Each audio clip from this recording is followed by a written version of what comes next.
Napag-usapan natin ang patungkol sa refusal nitong si Dagruel na mag-betray kay Rimuru at ang pangtetreten nitong si Veyron kina Dagruel at Glazoid na ipaliwanag sa kanya kung anong pinag-usapan nila ni Feldway. Pero bago natin simulan itong video na ito ay i-roll muna natin ang intro.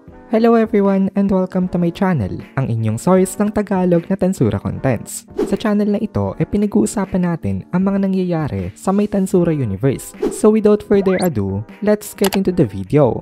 So, sinabihan nga nitong si Dagruel itong si Veyron na wag daw siya nitong i-pressure. Ina-acknowledge niya daw na malakas nga itong si Veyron as an individual, pero mas mahina pa rin daw ito sa kanya. Nagsilita naman itong si Glazoid. Sabi ni Glazoid ay kumalma daw itong si Veyron dono. Inaamin daw nila na nag-offer nga itong si Feldway kay Dagruel, pero in-return daw naman daw nila ito immediately. Kaya nga daw nandito pa rin sila ngayon. Kumalma naman itong si Veyron after niya marinig ito kasi nakita ni Veyron na walang sign na nagsisinungaling sa kanya itong dalawang kausap niya. Pero kung kakampi nga talaga itong si Dagruel, bakit nga daw ito nagsuggest ng isang bagay na magbe-benefit sa kanilang mga kalaban?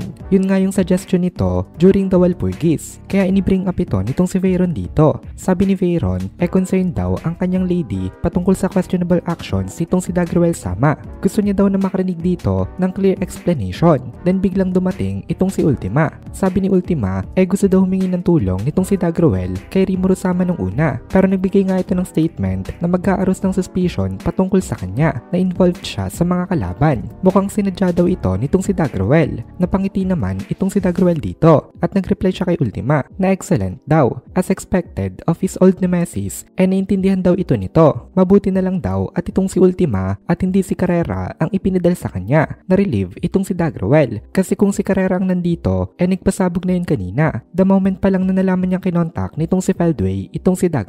At least itong si Ultima daw ay capable of deeper reason. Dito explain itong si Dagruel kina Ultima na alam niya daw na magiging target ang Holy Void of Darmagenia. Ayaw niya daw na magaya kay Dino na nakontrol ng kanilang mga enemies. Pero hindi daw zero ang possibility na ito ay mangyari. Alam daw ni Dagruel nung una na kapag in-explain niya agad ito sa mga Demon Lords, baka mag-cause lang ito ng malaking misunderstanding. Kaya nag-iwan na lang daw siya ng hint. Napatango naman itong si Ultima dito. Sabi niya, tama daw pala itong si Demon Lord Rimuru na siya nga talaga ang ipinadala sa kanya kasi alam daw nitong si Demon Lord Rimuru na may intindihan niya ito. Si Rimuru sama daw talaga ay isang cunning and all-seeing person kaya itong part daw na ito ay included rin sa kanyang calculations. Kaya hindi daw sila dapat na mag-alala dahil alam daw ni Demon Lord Rimuru na magiging okay ang kanilang situation. Then ngumiti itong si Ultima at tumango naman itong si Dagruel sa kanya. Tapos sinabihan nito itong si Glazoid na narinig daw ba nito ang sinabi ni Ultima kanina. Ang colleague niya daw na si Demon Lord Rimuru ay talagang isang remarkable na tao.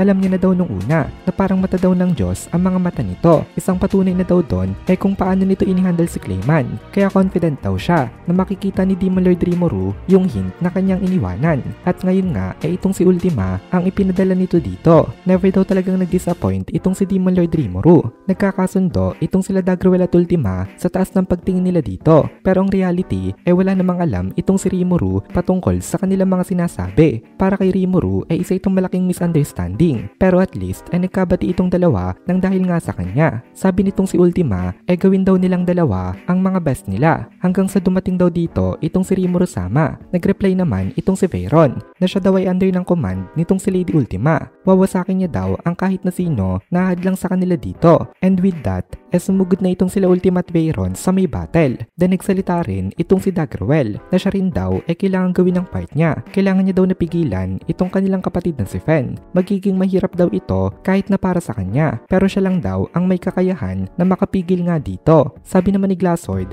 tutulong din daw siya. Pagtutulungan daw nila itong kapatid nila. Na-inspire itong sila Dagruel sa spirit nitong sila Veyron at Ultima. Kaya ngayon, fired up na rin sila na makipaglaban. At with that, sumugod na rin itong dalawang to para i-intercept ang kanilang mga attackers. Ngayon, punta naman tayo sa may perspective nitong sila Milim. Itong si Carrion ang nauna nagbigay ng kanyang reaction dito. Namutla itong sila Carrion sa kanilang mga nakita kasi ang kanilang earth at sky ay napuno ng mga insects. Immeasurable daw ang ferocity nitong mga insects na ito at unimaginable ang mga threat level nila. nila. Kasama dito ang 8 insects lords nitong si Zelenius. Meron sila dito na 12 different kind of armies. Malalakas itong mga armies na ito at pinangungunahan sila ng napakalalakas na insectars. Pero sa susunod na video na natin sila pag-uusapan. Ang pag-uusapan muna natin ngayon ay ang mga forces nitong sila Milim. Ngayon medyo okay na kasi nakarecover na itong si Obera dahil sa tulong nga nitong si Milim mabilis na gumaling ang kanyang mga sugat. Determinado daw itong si Obera na mag-take ng revenge laban nga kay Michael dahil pinatay nga nito ang mga under sa kanya. Itong si Michael talaga ang umubos ng kanyang army. Inisacrifice ng army ni Obera ang kanilang mga sarili para makaligtas itong kanilang master at para makapag-serve ito sa anak ng kanilang lord na si Feldenaba. Mabigat yun para kay Obera kasi gusto niyang i-sacrifice ang kanyang sarili nung una para itong kanyang army ang makatulong kay Milim. Pero napagdesisyon na naman itong mga ito na mas magiging malaking tulong kung itong kanilang commander ang makakaligtas sa kanila.